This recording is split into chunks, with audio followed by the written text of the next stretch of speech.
it is that total trust that everything that happens, although it may seem horrible, is for your good. So once you decide to not blame anything or anybody anymore for something that happened in your childhood, maybe, that you even don't relate to it, but then, you don't live your life and you don't live your purpose because of something that you experienced way back, then you take on responsibility. Then you empower yourself again. Estás en Reinvéntate, un espacio para ser quien quieres ser. Deja todo lo que te estorbe atrás y haz espacio para lo que viene. En este podcast vas a escuchar temas de amor, familia, cuerpo, salud, emprendimiento, dinero, espiritualidad. Todo aquello que marca tu vida. Si tu vida hoy en día no es exactamente lo que anhelas, tú puedes reinventarte.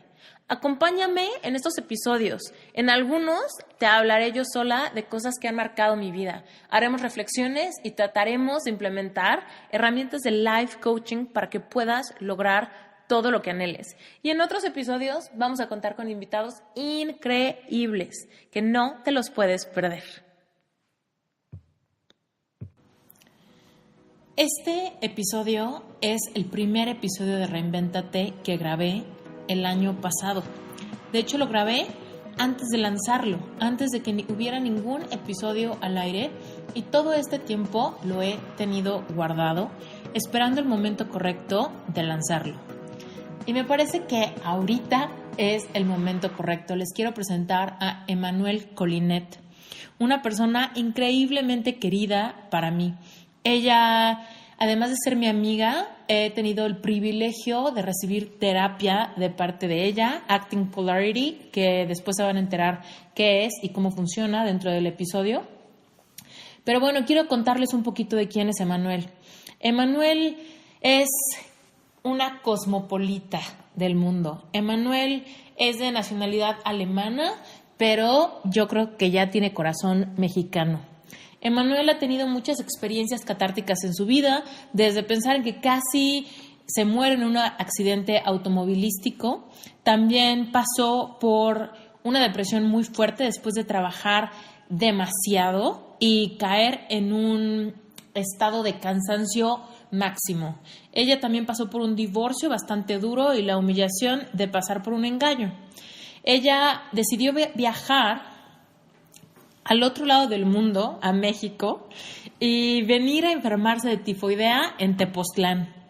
Ella ha tenido tantos aprendizajes maravillosos y en sí es una historia que te llenará de esperanza, porque Emmanuelle platica sus experiencias de vida desde un lugar de empoderamiento tan femenino, tan sutil, tan lindo, que de verdad te va a contagiar de esta energía, esta forma tan padre de ver la vida. Emmanuelle encontró su vocación, además de que es artista, como sanadora al descubrir la terapia de polaridad para después crear su propio sistema de terapia que se llama Acting Polarity. Esto es lo que yo he tomado con ella. Hoy Emmanuelle está con el amor de su vida y tiene a su hermosa bebé, sueño que estuvo dispuesta a dejar ir solamente para recibirlo unos meses después. Realmente la vida de Emmanuelle es un ejemplo de cómo cuando dejamos fluir, cuando nos rendimos a la gratitud y cuando nos dejamos ser sorprendidos, realmente es el momento en el que los deseos de nuestro corazón nos son dados.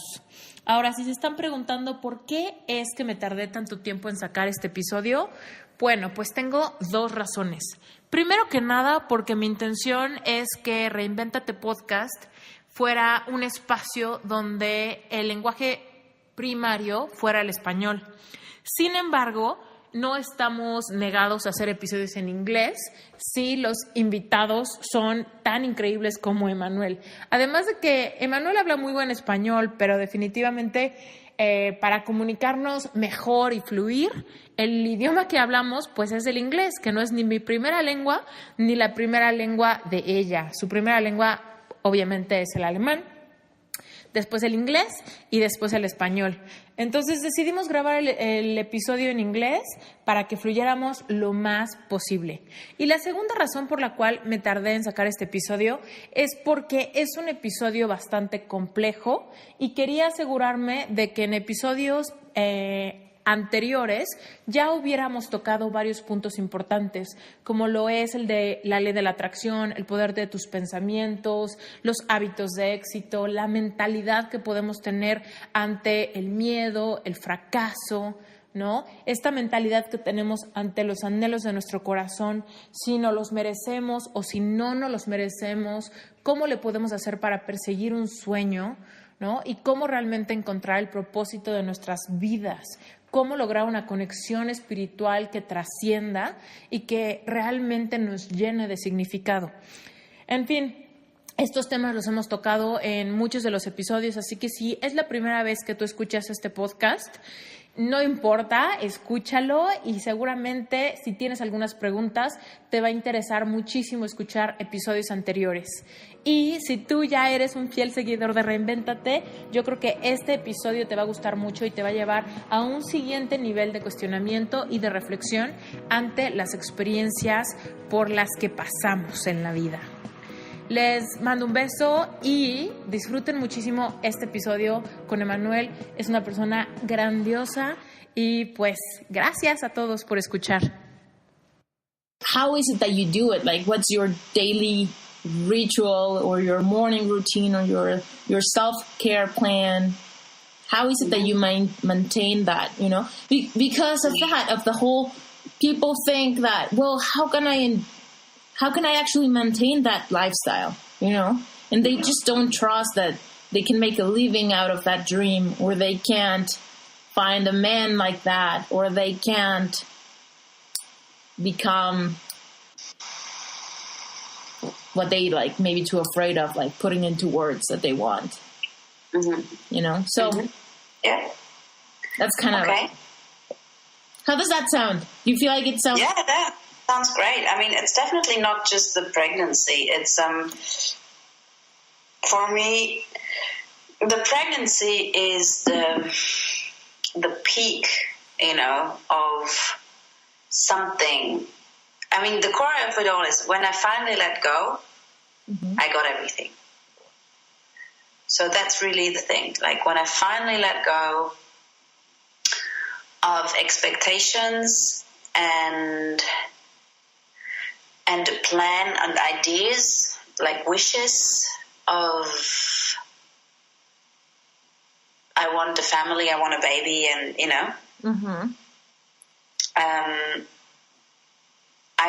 I came to the state of totally being sufficient with myself, like feeling complete with who I am, with what I have, and feeling oneness, absolute oneness with myself. And when that was the case, see, I know that honestly, I know that in the audience, there's going to be people that have never really heard or used the word oneness, you know? So I would want to elaborate, like, what does that mean, you know? Because there's so much people that get frustrated by just the newness of this shift in the mind. And so that's what I want to make more available to people here. Because I can have these conversations with anyone, you know? Because it's just so bizarre to people here. Even people that are just feeling uncomfortable, they just don't find this. I was lucky enough to find it. But I remember the time where I was like, what the shit is that, you know? Anyway, keep going.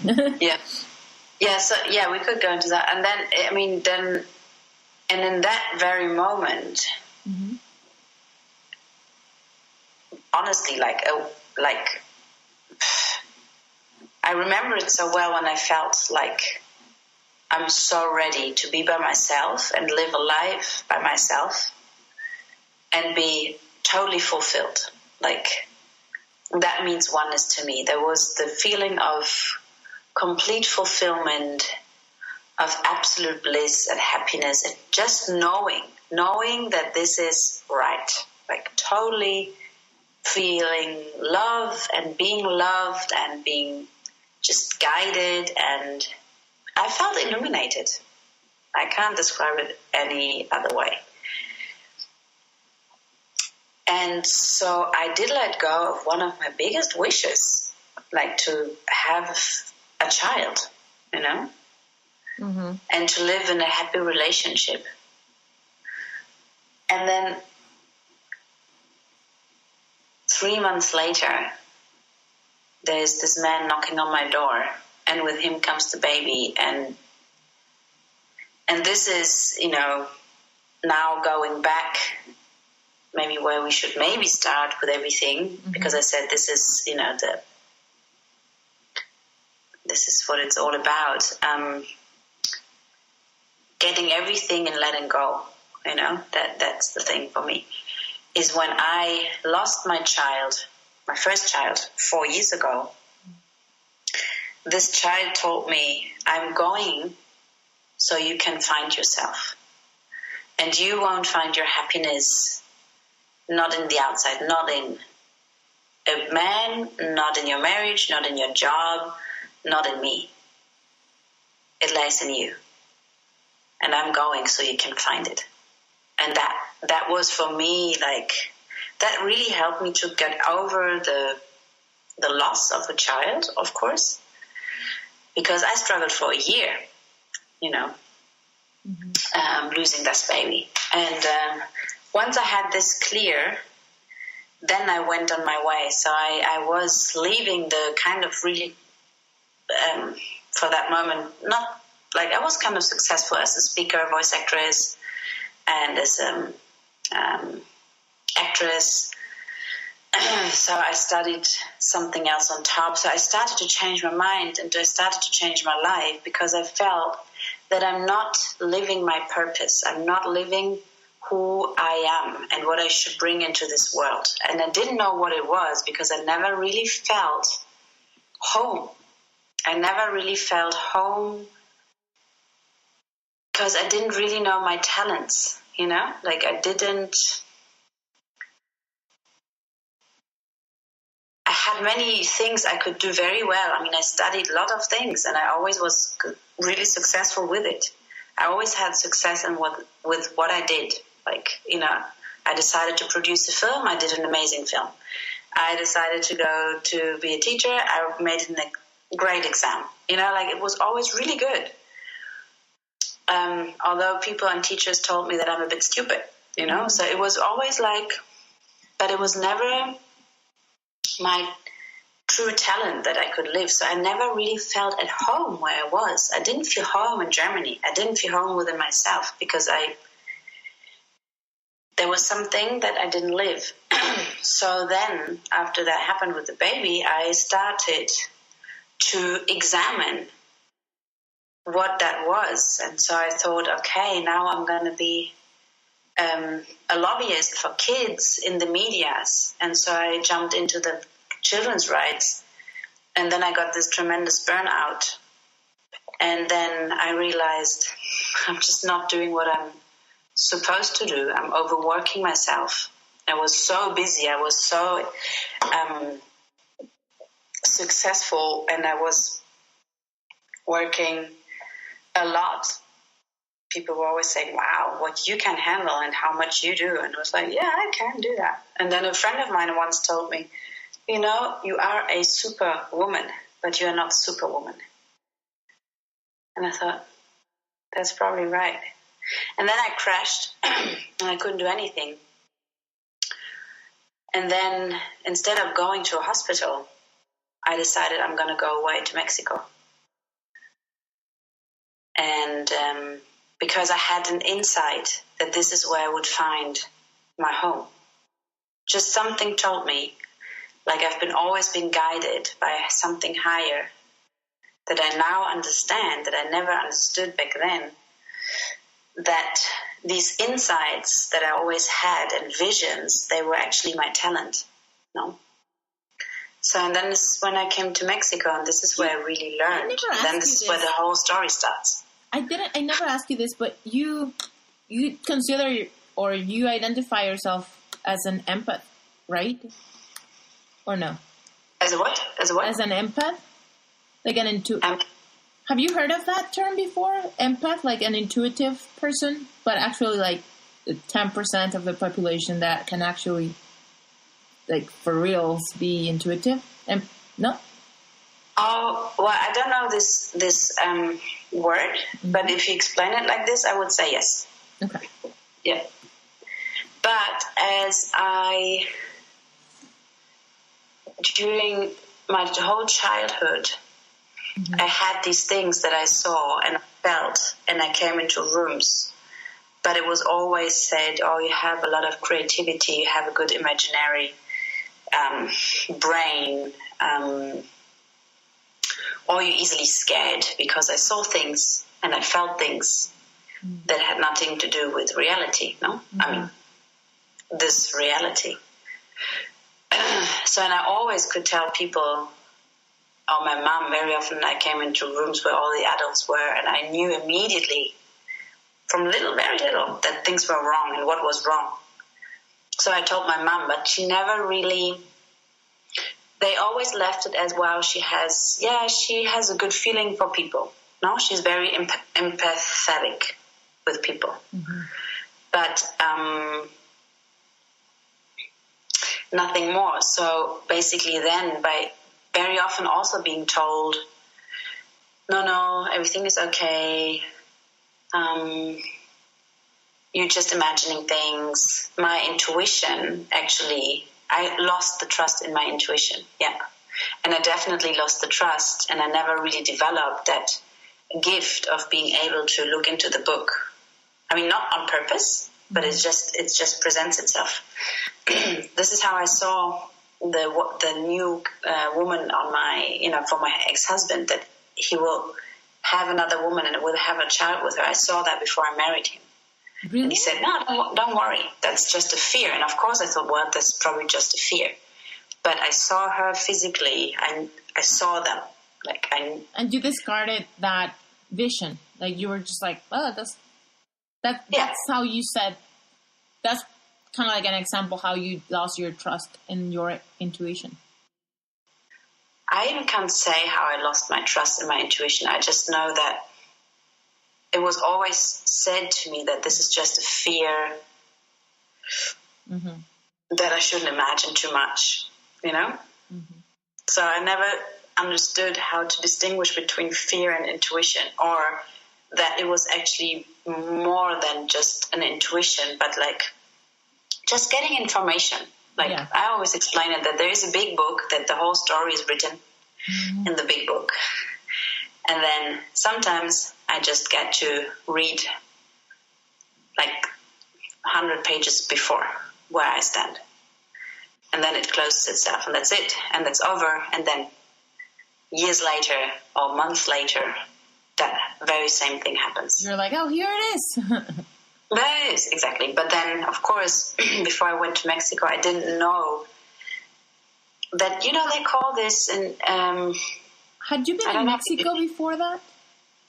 Huh? No. You hadn't been in Mexico before that time? No. I just knew that was one of those other things. I just knew that this is where I would find everything that I was looking for.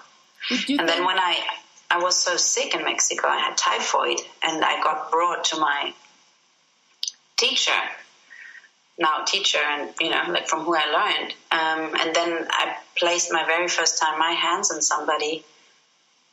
I knew that this is what I was supposed to do.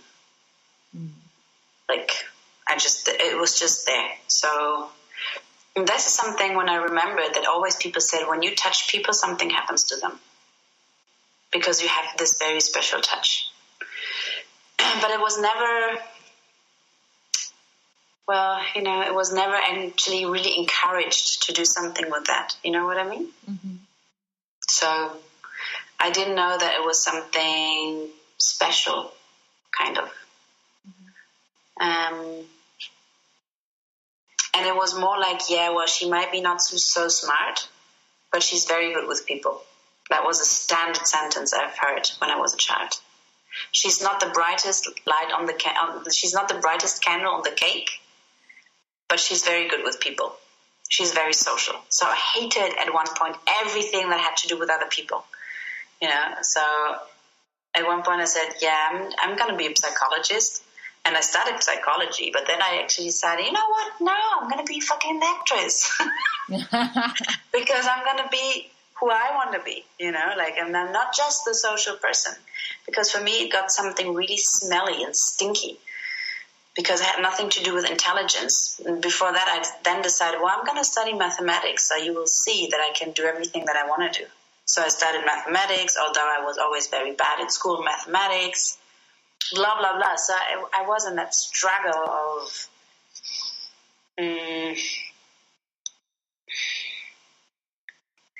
my talent got violated and dirty. Kind of like to be that super sensitive, very intuitive person. Just by the words of adults got very often violated. So violated. When did you identify that it got violated? Because I believe that this happens to all of us, It's just like because society, because our parents, because families, because just schools, they just talk and judge so much of our personality. Yeah. That, in different levels, of course, but we get these labels all the time. And then how do you identify that? Because if we have people listening that are just wondering what happened, they haven't pointed it out. They haven't actually identified like that, like you have. Well, at the time as a child,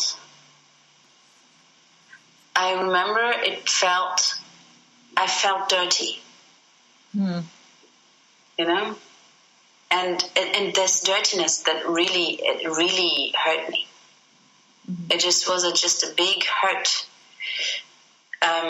So I believe now, thinking about it, if something is part of your essence and your essence gets punished or slapped or something by words, then you can identify that this is something, that goes against your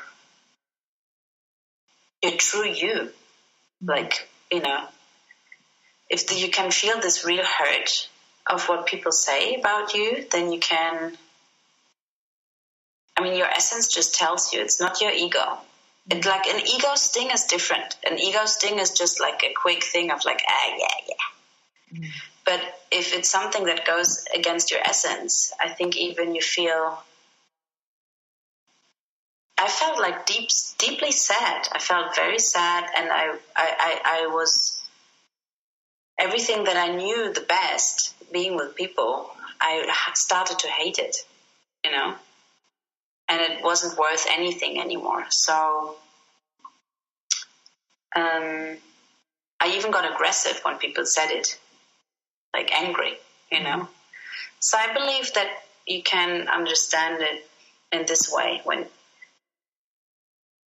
something or somebody says something about you in this way, and you catch yourself like reacting a lot, like really reacting to it, that this is something you should look into much more, because it's hitting something very deeply. And many times people say, oh yeah, you're a little bit sensitive, or your ego's being hurt, but it's not that.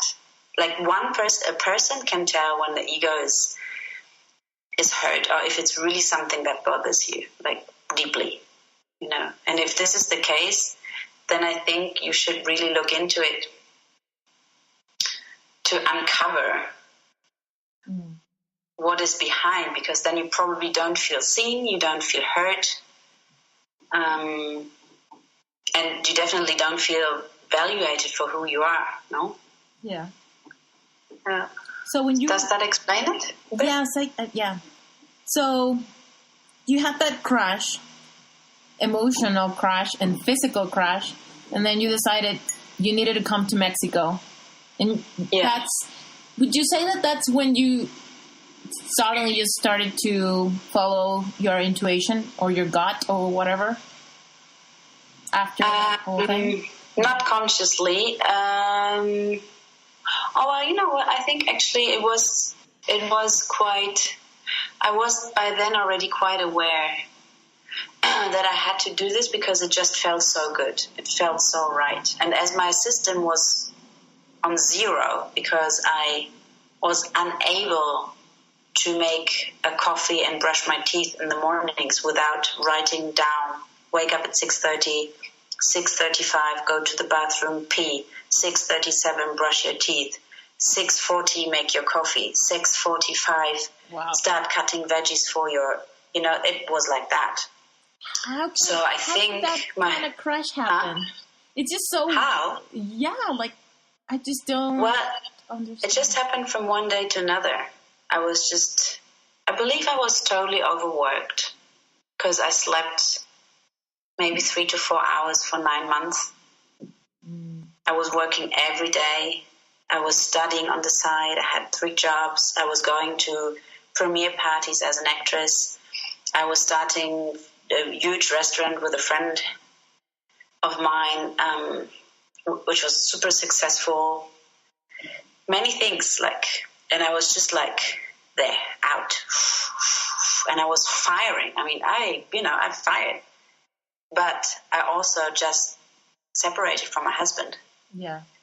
And he was a big love. I mean, that was just the most romantic relationship, that I could have imagined. And I was betrayed by him with another woman. And I never really... I was okay, but looking backwards, I was not mastering my pain, Mm-hmm. And physically, I was just overworking myself. So at one day, it was just gone. I could not function. I was in bed and I was crying and I was not functioning anymore. And I just didn't know what to do. How long did that lasted? That really bad period, 3 weeks. 3 weeks. And then I talked to my ex-husband and said, I lost the feeling for what life is all about. I mean, I don't want to kill myself, but I just don't have a feeling for life anymore. I just don't know what it is. I forgot everything. I'm empty. And he said, just remember how you felt when you had your car accident when I was 17. And what happened then is that I should have been dead, honestly, by this car accident. It's a miracle. I have not had a scratch. How was not it? One scratch. Huh? How was this car accident? How? I was on the highway super fast. And I fell asleep. And I woke up and I was about to hit another car. And then I took over to the left side. I was too strong. And then I hit with the back of the car, I hit the planks on the side. And then I was losing control. So in this very moment, I just decided to let go and trust. Because I have this very strong bond with my dead grandmother. And I know that there is something after life. I just know. So I knew that already since I'm 12. Because I lost her then. And I had a very strong dream and an insight. I mean, this is a very long story if we go there. But actually, it all has to do with that, because this was one of the most important outer world experiences that I had when she passed away, because she came back. Anyway, so I know, since I'm a child, that it's okay to die, because there is another dimension. So I have had no fear of dying when I was in the car. I was just not afraid, because I knew it's fine. Whatever happens is fine. So I let go of the wheel and I just held to the thing on the car here on top of the head. Yeah. And then I was just like going with every flip I did. And I did many flips, and I flew into a wood, and I didn't touch one tree. I was flying through the trees. It's crazy. Flying up and flying down. And at one point the car stopped, and it lied on the side, and everything was out and crushed together like this. It was a tiny car on top, you know, and it was very fast. So then I looked up, and it was on the side. I was like, oh, wow. So I still have the feeling of this flipping. It was really soft. It was like on clouds. It was just like, boom, dongo, dongo, dongo, dongo, dongo, dongo, dongo, boom. So it was so sweet and soft, you know. It was beautiful. And then I was lying down and I was like, oh, shit, this is my brother's new car. So then I got a bit panicky because from the films I had in my mind, oh my God, this car is going to explode. So I tried to get out, and then there came people already to pull me out of the window. And the really magical thing is I have had not one scratch. That's true. I haven't had nothing, not a scratch, not one bleeding, nothing. And the airbags, they didn't open up. So ever since... my trust in that there is something else, a higher force, and that I am super protected because I have to live my talents and my real purpose was given then to me. And I was 19 at the time. So when your ex-husband advised you to remember that gave me the spark again to pull my shit together. And then I said, okay, I need to do something about this because obviously this is a burnout. This is what we call it now in Germany, like. Mm-hmm. And so I went to see psychologists, and they all said, oh my God, you need to go to a hospital. And I said, all right, I'm not going to go to a hospital because for me, that was not the time of giving myself into the hand of other people. I needed to come back to my own strength and showing myself that I can live the life that I want to live, you know, and giving it to myself and reconstructing it and refinding that. And so I decided I'm going to go away. I'm going to leave Germany for a moment, and I'm gonna find myself again. So then my brother gave me the tip of moving to Tashirat in Tepoztlán because he met a guy in Colombia who lived there, and I was thinking, oh yeah, I'm gonna do something that is also good for my studies. You know, I'm not just going into an ashram or something, because I believe like I'm leaving the ashram after 6 months, and then I still don't know how to be in reality. So I need to find my strength again, being in a normal life, you know, like in a daily life. So then I decided, okay, so I applied for Tashirat, and that changed my life because I stopped drinking, I stopped taking drugs, I stopped smoking, I stopped eating meat, I stopped taking coffee, sugar, white wheat, all of that the same day. And so I started writing plans. Okay, 6 o'clock, get up, 6:05, you know, like what I told you.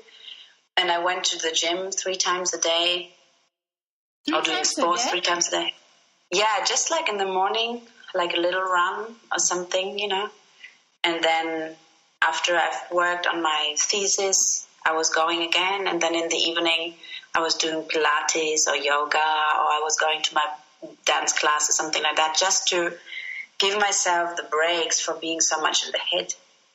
Because my head was my brain. Like when you have a burnout, your brain actually, you know, it doesn't function anymore the same way that it functioned before.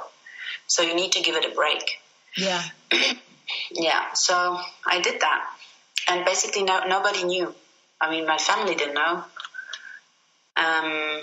Just my best friends in Berlin. But even them, not all of them knew, because I kind of kept it away. So I changed my whole lifestyle. I went to bed at 10, got up at 6. And I had a goal, I was going to Mexico. And when I just read on their website, I knew that this is where I will start and find my home, like who I am, And this is this is what happened. And then the whole polarity happened here. This is where you discovered that after you got typhoid. Yeah. So, and then of course I did other things. I went to the Danza de la Luna. That was like an amazing experience also, because this is again when I realized for the first time that we are not our body. We believe that our body, this is who we are, but we're just not. Because the way I grew up, sicknesses always kept me away from doing what I was really wanting to do. I was a ballerina. So I had to go on stage, but then I got a huge fever. And then my mom kept me at home because she believed I couldn't do that. Although it was just something coming like as a challenge to just say, no, I'm going to do what I really want to do. No circumstance is going to keep me away from it. So during the Danza de la Luna, I was so excited for the last night. And then I fainted and I had a high fever. I was out. And then they took me into the circle. And then at one point I just heard, because my ear was on the earth, I heard 600 women dancing and the drums, and they were screaming to me, fuerza, hermanita, fuerza. And this is like, so it all came back, and then I decided I'm not my body.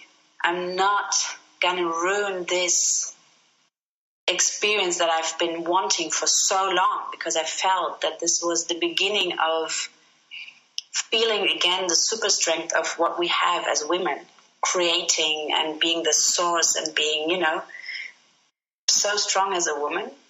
This key strength like that we have as women.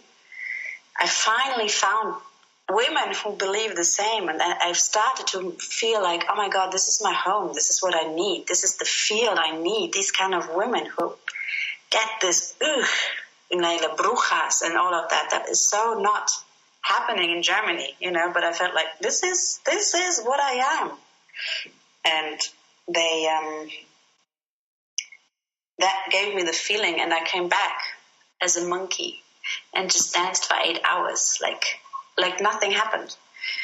So that totally made me understand we are not our body, and we are not our ego. And our ego is always going to make us believe things so we don't do them. Always. And I understood everything ever since as a possibility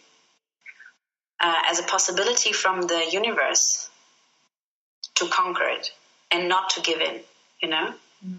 So, yes, there are big challenges, especially when you're like deadly sick with typhoid, that came like a week after. By yourself in the jungle, nobody's there, and you're shitting your pants and you're throwing up, and there are scorpions everywhere and black widows everywhere, and you're by yourself and you don't have a toilet and you just have a bucket to shit in, and you're out and your fever is super high. Nobody and was the 5 days I kind of survived it only by knowing I'm not my body. That's it. And I passed out for most of the time. Nobody was with you? Nobody.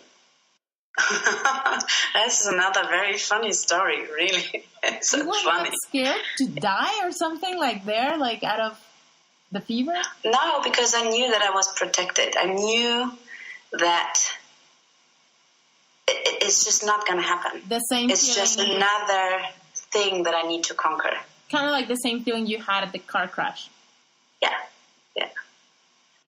Yeah. And but by then, like the 5th day, when I was finally able to move and to get out of my room, because when you have typhoid, everything hurts so much that you can't even lift your little finger. It's just you just can't. Then I was able to move, so I got help, and then they sent me to Eduardo, my teacher. And then I drive there with a cab and I see his house and I know this is the house. This is the house to find my house, my home. I just knew. And these things, yes, when you know, you just know. It can't be, I think I was so empty because of this big crash I had that my layers were not so much existing anymore because I lost it completely. So I just knew. Yeah. And of course, it's nicer if you don't have to crash that hard to perceive and receive. Do you find that it's very common that people achieve the reinvention of their lives or the wake up after something just super painful, right? Yeah, definitely. And this is really sad. So my work now is there to actually help people to get closer to who they really are before they actually have to go through something that terrible. Or maybe even before going through a big sickness like cancer or whatever, or losing somebody or something. That is inevitable anyway. If it's written, it's written. But to really make people feel the connection between their body, their mind, and their soul, and the big strength that they have, that they can read the signs before it is too late, that they can read their body, that they are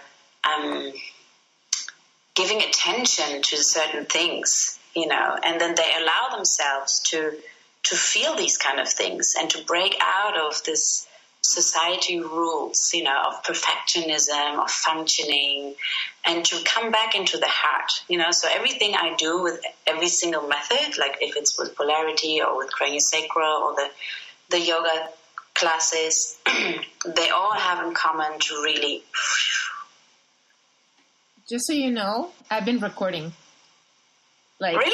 Since I explained to you what the podcast is about, I'm recording because I thought this was going to happen. You were just going to do the episode. Okay, now 90 minutes over. No.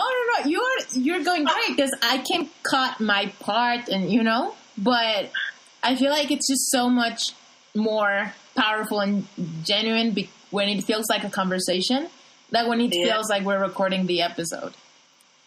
So, but right now, I wanted to ask you, how are you doing? Are you tired or anything? Because I wanted to just, really get into, just tell us what you do. Just tell us what is, the craniosacral and the acting polarity.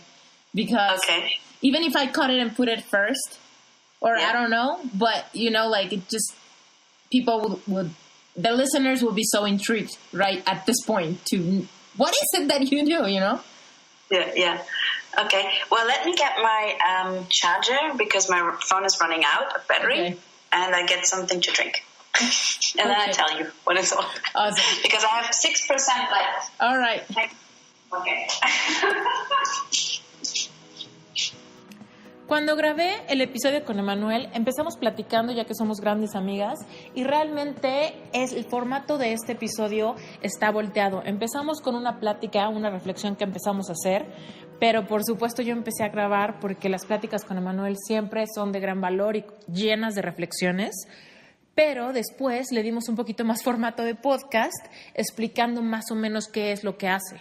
Mi primera intención era que pudiéramos voltear y que yo en la edición del audio iba a poner la segunda parte de lo que hablamos Emanuel y yo al inicio y la segunda parte de lo que hablamos al final. Sin embargo, cuando estaba editando este episodio, pensé que era mejor dejarlo como estaba, porque la forma en la que fluyó la plática fue bastante natural y creo que va a gustarles. Entonces, gracias por esta pausa. Ahorita mismo regresamos y listo. What I see is that people, they're lost. No? They're lost with having connection to their body. They're lost in having connection to their feelings, to their heart. and we're just functioning in that way. So polarity therapy, which is the basis of all that I do, is a method that works on all different levels. So it has 4 pillars, which is the body work, which is the greatest part, then the coaching, then the movement, the yoga, polarity yoga, and the nutrition. And beneath all of that is love, you know. So when you do work with people with polarity therapy, you work in a very holistic way with them. Because basically, when you touch the body, in our body, all the memories are restored in our cells. So when you find yourself repeating patterns in life and that the same stuff is happening to you all the time, this is because things are also stored in our cells. So the work that we do as polarity therapists is we work on the body, but immediately we go onto the other levels, like the emotional, the mental, and the spiritual level. Totally depends on where the person stands. So I have many clients who come who have like real, who have real physical trouble, like, you know, with their hips or their knees or scoliosis, and or with, you know, digestive problems, or women who can't get pregnant and all these kind of things. And we then find that working on a different element which belongs to certain regions of our body system, we have also emotional impacts in those elements. So we, as in the outside, we have all the 5 elements within our body, which is water, earth, water, fire, air, and ether. So, and then each element has certain parts of the body representing it. Like, let's say, earth, for example, is connected to the knees, the neck, and the colon. So people come probably and say, oh, I have such great knee problems. Very often the source of it all is the colon. And so you work not only on the symptom, but you go deeper. I mean, this is very easily explained, no? But it shows that we are just much more than just like a person who has certain symptoms. The whole system of ours is so complex. So we work with the energy and bringing the energy back into flow. So we work with different poles. So we touch the person on 2 poles and wait until the energy is balanced. So that helps the person to come back into their natural state, let's say, because every sickness or every blockage that we feel, we see it as an accumulation of energy. And we basically help the person to free this energy up, because we believe that human beings are made out of happy, complete energy. You know, we come into life as this beautiful creature, being complete and whole, and happy. And this is what we are unblocking. So people feel again this happy, complete energy flowing through them, and this feeling and this feeling within themselves. And so when you have that, you start to really feel your strength. You start to just have courage to go for your goals, you know, like this is the fire element, for example, because to every element there's not only physical but also an emotional part connected. And so we work with the whole. This is polarity therapy. It's really, to me, it's not only a method, it's a lifestyle. Yeah. It changes how to live. And then I went further and really practiced the polarity yoga. And then I combine it with essential oils and different kinds of music to bring it even a bit deeper. You know, my goal is always to make people understand that they don't depend on anybody. I mean, let's say, you know, that you are not super, super sick and depend on medication, but I try to work in the way that people have enough trust again to believe in their own body, in their own system. And so with this inner strength and this inner feeling, they are ready to go out there and live who they are and present themselves who they are and are actually being happy and in love with themselves. Saying, this is how I look, this is who I am, and this is the person that I'm going to be out there with this and this and this talent, you know? Mm-hmm. So to reconnect with yourself. Mm-hmm. Mm-hmm. That's my work. That is pretty cool work. Sorry? I don't hear you. That is a pretty cool work. Yeah. It's beautiful because after just one session, mm-hmm. if it's a private one or a yoga course, you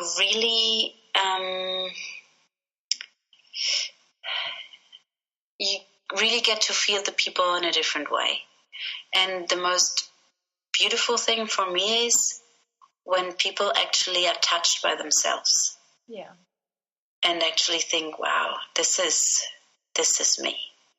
And that happens so fast. I mean, if you do work with the heart mm-hmm. and with the essence of a person, and you relate to the essence of a person and not to how they look or the ego or anything of that, but really to the essence, the essence gets hurt.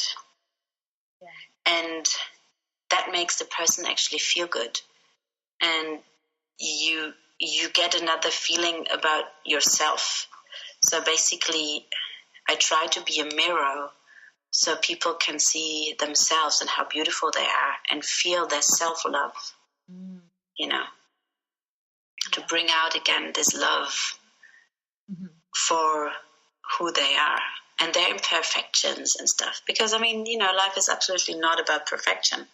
And I was the biggest perfectionist in life. Like, I needed to do everything just perfect, so perfect. Yes. And that was a really big thing that hindered me in doing many things, of just being and trying out stuff, you know. I never actually allowed myself to do one of my favorite things, that was singing, because I knew it's just not perfect. So when I lost fear about being perfect, and I clearly decided, I'm just going to lose fear today of heights and being imperfect.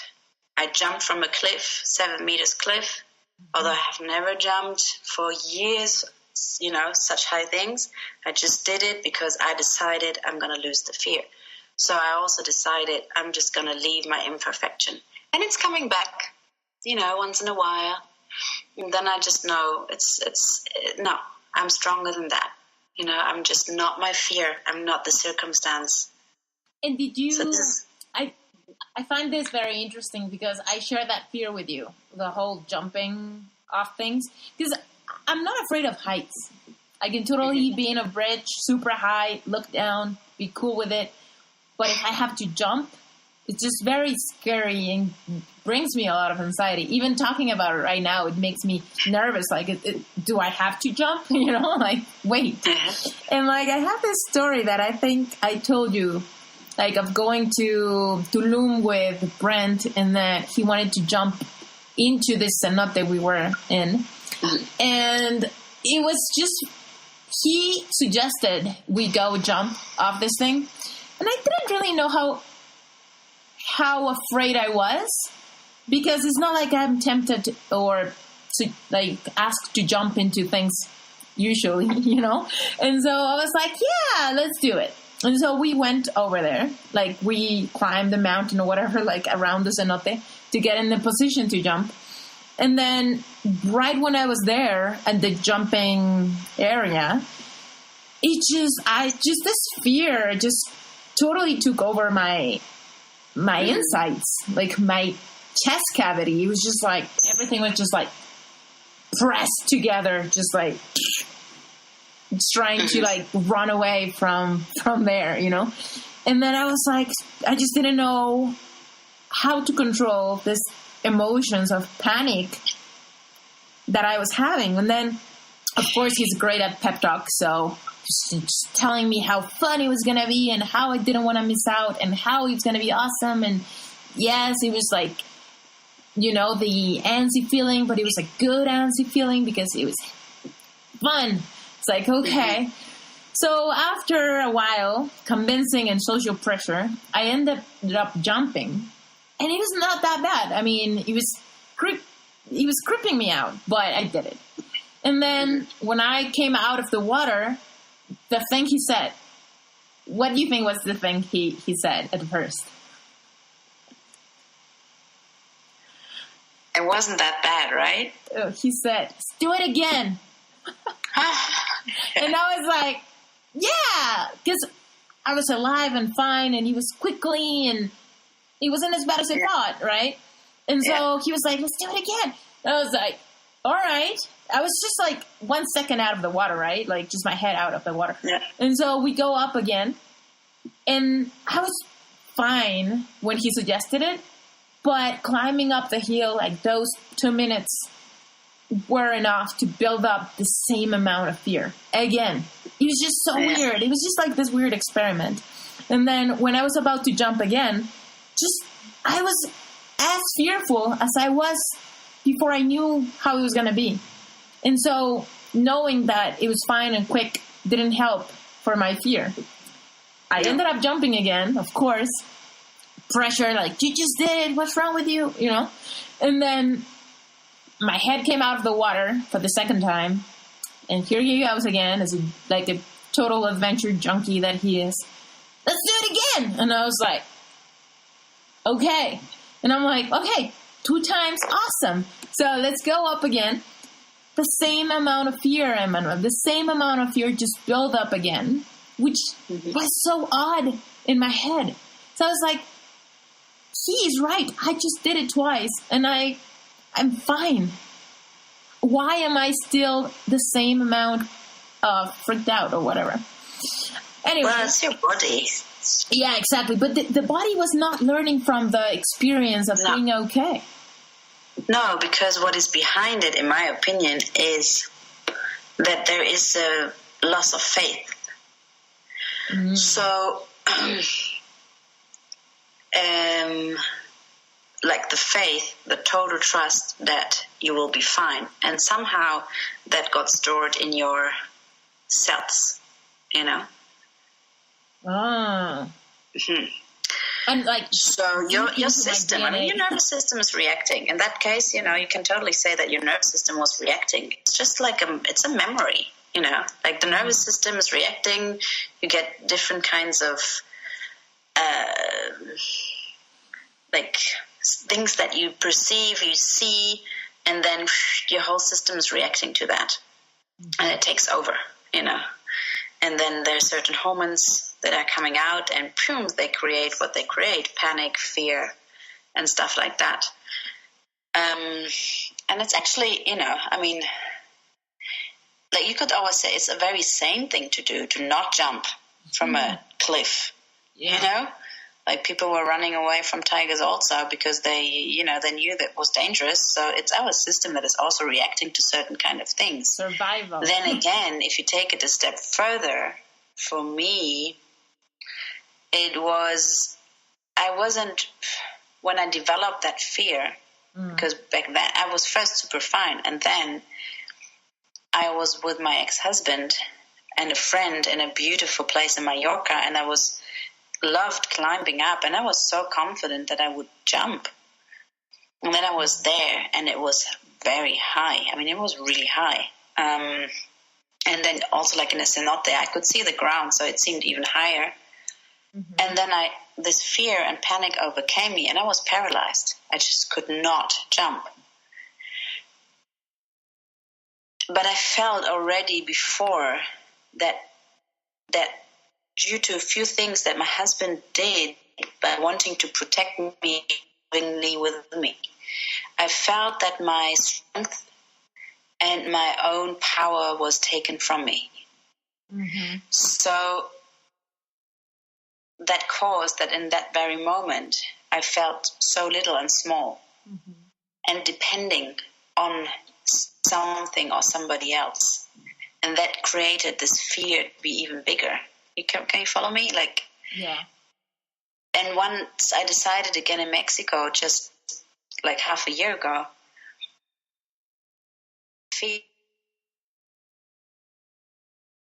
I felt so centered, and I definitely didn't depend on anybody.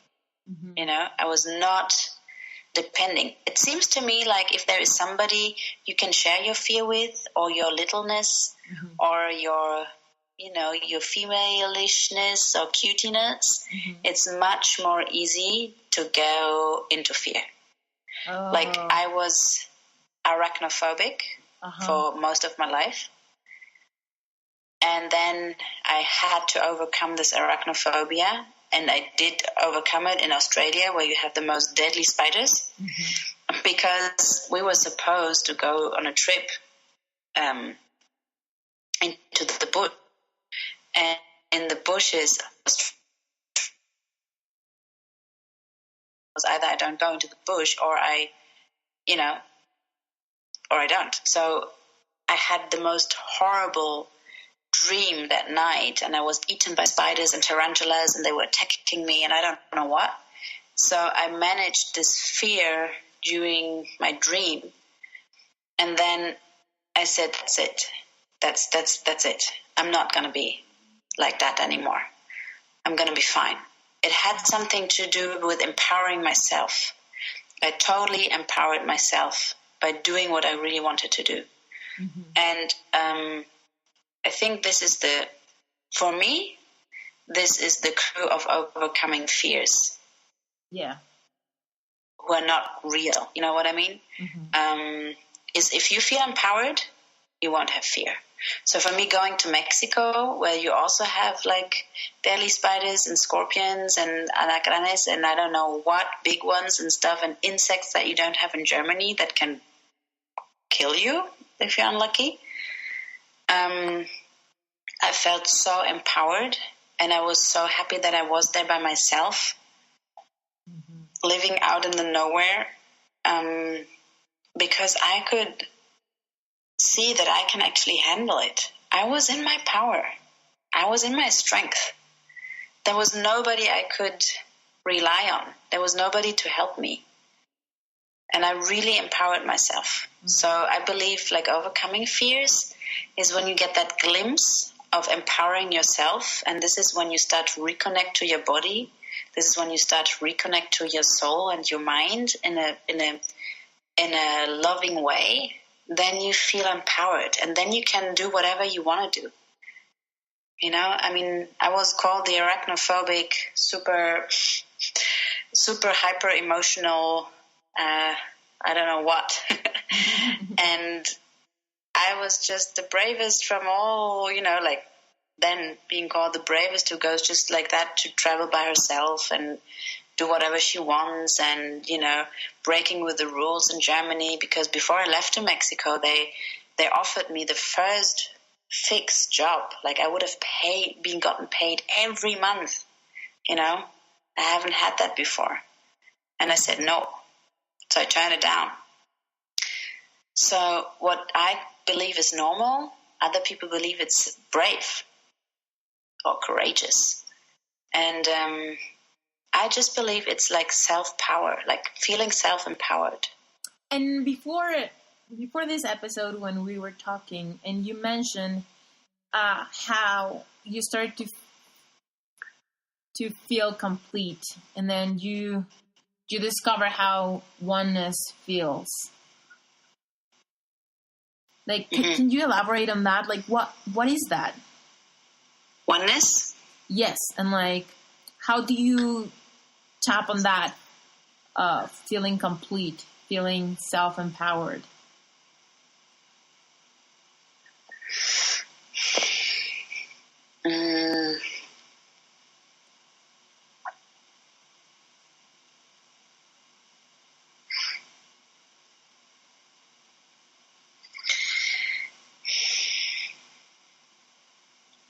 Well, when you don't miss anything anymore, when you don't believe I would like to have this, or if I had that, then I would feel better, or then my life would be better.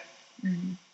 I believe this is when completeness inside yourself starts to grow and happen.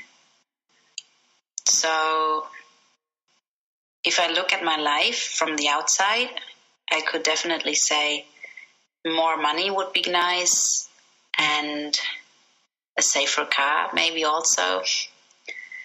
I don't know, whatever. There probably are different things also. But let's say these two things. But I don't miss them. I really do not miss them. I am feeling absolutely right and complete with what I have. Like the financial insecurity that maybe other people would feel in my situation, it doesn't frighten me. I just know that I and my family is being looked after. Mm-hmm. I just know, because I know that whatever I do has a certain amount of success because I am who I really am. And I'm living who I really am. And that's why I'm attracting people to myself, to my work. I'm being a light. And that's why people who are on that way, who want to be that, who want to feel that more, mm-hmm. they will find their way to me. Mm-hmm. And that actually makes me survive, because this gives me also money. Mm-hmm. Apart from the feeling that I really do act with what I am supposed to act on, Mm-hmm. So feeling oneness is even a step further, I would say, is that belief of we need another half to be complete. Mm-hmm. is just not my belief. I believe that we are made by God or the higher intelligence or the universal energy, whatever you want to call it, the creation, the creator, as a complete system. We are one within ourselves. We have both parts. We have a feminine, we have a masculine part. I don't need another person in my life to make my life worth living or being even able to live. I don't need a baby. I don't need anything or anybody. Especially not anybody. You mentioned that was like one of your biggest let go of wanting this happy relationship. Sorry, can you repeat? Did you say that before, right? Like that was one of your biggest let go? Like this idea of what you wanted, like the baby and the happy relationship. But then when you let go, that's when you kind of like made it happen or manifested it. Yeah, definitely. When I am, one of my other biggest dreams, besides like really finding myself again, mm-hmm. that was more recent. But like what I always had, this was this urge to have a baby, mm-hmm. To have a family. And that was also socially made, definitely, A woman should have children. How to distinguish between a social imposed need and a deep desire of the heart? How I would distinguish it? Or like how would you advise people to distinguish? Because I know that this is like a question that comes up, right, with people that are like, I want this. I've been wanting this for so long. It's hard for me to let go in order to have it. But it's kind of like, I just can feel the frustration if I tap into my past when I was kind of like, I want a partner. I'm so ready for a good partner that would be one, and me, I can be one. We both are complete beings, but we partner up to enjoy life. hand in hand, right? But then I was reading and doing a lot of introspection and stuff, and I came into this idea that you need to let go and let things flow, right? But then I was kind of like, I feel like it's a bit of a puzzle, because in my heart I'm like, I want this so much, but maybe socially imposed. I don't know if my true self really wants this with this urgency. So I want to let go, but secretly I'm like letting go because I still want it. It's like a different way of trying to achieve it in a, like, just hiding. Like, no, I let go, hoping that this letting go would give it to me, you know? Mm-hmm.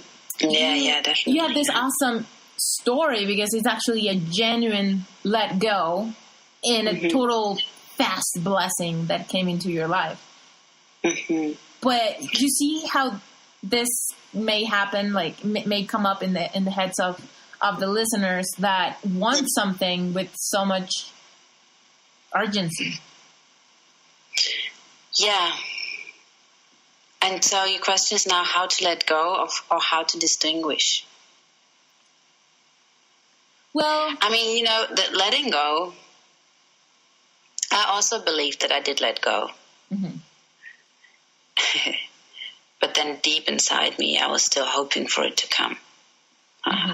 So, and that, of course, didn't work. I guess it's a matter of trust, kind of. Like, yeah. I still want it, but I'm willing to let go of my stress about it. Oh, well, for me, it's surrendering. Mm-hmm. It's surrendering to a higher force. Yes, okay. It's surrendering to the understanding that everything that happens, and I mean literally everything, is to your benefit. So if you start seeing everything that happens in your life, and I mean everything, not only the beautiful stuff, as a chance, as a possibility to grow, as something to bring you closer to who you are, more to your essence, then you trust that even the worst things or bad things are in the end for your good. And if you have that, and if you have mastered it, and if you have internalized that, then you can let go, honestly let go of those deep desires, whether they are heart desires or socially made opinions. Because even the heart desires, they keep you in expectation and they don't keep you in acceptance. Like in the emptiness lies the possibility of everything. In the nothingness. So imagine really you have just like no idea about anything, no expectation, no opinion. You're just blank. So everything can happen. You can totally reinvent what you want, who you are. Which is the name of the podcast, and that's awesome. Yeah, right. Yeah. And you can achieve that by doing certain kinds of practice, like meditating, for example, awareness training, spiritual singing. And by spiritual singing, I mean just like a way of singing that really touches your own heart. By dancing, just something that is, clearing your mind. And that helps you to come into nothingness. But it's just, for many people, I think they need to understand, because sometimes the understanding does help to get there to the feeling, But we also need to understand that our system is not just a brain system. So just talking to the brain and doing certain kinds of therapies that maybe only talk to your brain or your mind and leave the body out, they have not the same effect, in my opinion, than something that goes together. So as soon as you work also on your body, it will help you shift the stuff around and change it, you know. So, yeah, it is that total trust that everything that happens, although it may seem horrible, is for your good. So once you decide to not blame anything or anybody anymore for something that happened in your childhood, maybe, that you even don't relate to it, but then, you know, you don't live your life and you don't live your purpose because of something that you experienced way back, then you take on responsibility. Then you empower yourself again. Very often people come to me and say, but I've experienced this, and that. How can you then say that this is for my advantage? Yeah. How can you say that it's for a child's advantage if they got raped or things like that, you know, horrible stuff. And it's very difficult to answer this. We can handle and we can manage and we can turn around. The very first thing in the morning I do before I even open my eyes, but I know that I'm awake, I give thanks. I say what I'm thankful for. And that actually helps me put my mindset into a more loving and humble mindset. Yeah. Also my my body changes when I am thankful. You know, and I'm thankful for little things. I mean, I was never a good sleeper, but when I had a night with 6.5 hours in a row without waking up, oof, I give thanks, because for me, it's actually something really, really beautiful. And just realizing that puts my whole system into a different mode. You know, it's just like, yeah, that's actually beautiful. So, of course, then I also give thanks that I feel my baby growing inside me that I actually never expected anymore to have, because I just let go of that wish. And it just came with this beautiful man out of nowhere knocking on my door, and the magic happened. But those little things, I'm becoming aware of what I'm thankful for. You know, I'm thankful for that everybody in my family is still living. Well, whatever comes to your mind, you know. Then I do like two polarity yoga exercises in bed. They call the windscreen wiper and rotating the ankles. This is the other one that really helps my craniosacral spinal fluid flow. And that gives a lot of energy, and the whole system actually gets activated. And the life energy is being pumped, you know. So those two exercises, I love them. They also work on different elements. The windscreen wiper, it works on the water element, and the water element is the emotion, it's the creation, it's giving birth, it's sexuality, it's sensuality. So it makes me feel my body, you know, and it makes my water run through my body. So everything that I want to clean off is just being cleaned.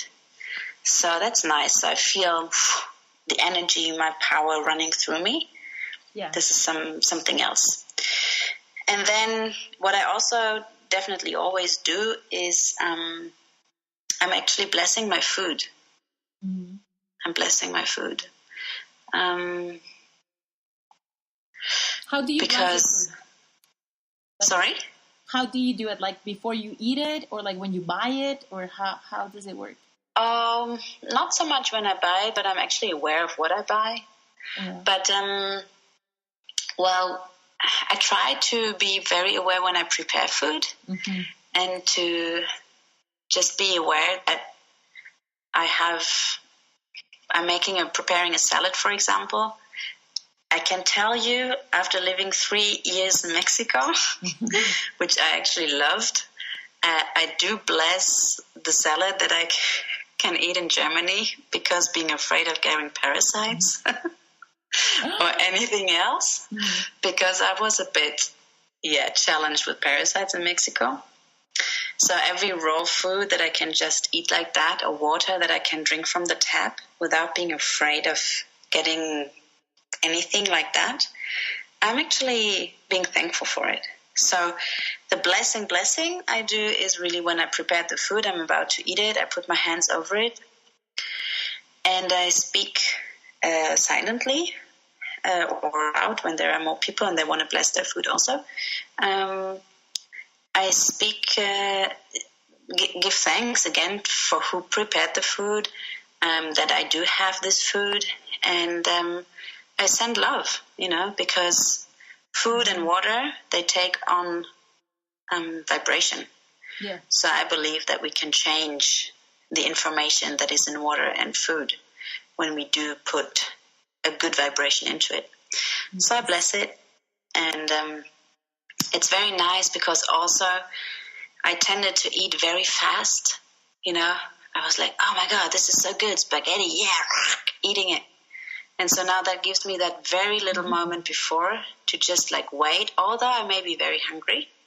Yeah. I'm just like coming down, breathing, becoming aware, and then eating. So that's an appreciation for food, which is really nice. And it's an appreciation of life, no? So what there is in life. So, and one other thing that I definitely always do is I'm showering very consciously. I'm not just showering because I'm showering. I do a cleansing showering, which is beautiful because water has the power of cleaning. So it's a purification. So I invented a song, Spanish song actually, that I sing when I shower to also clean my energetic body.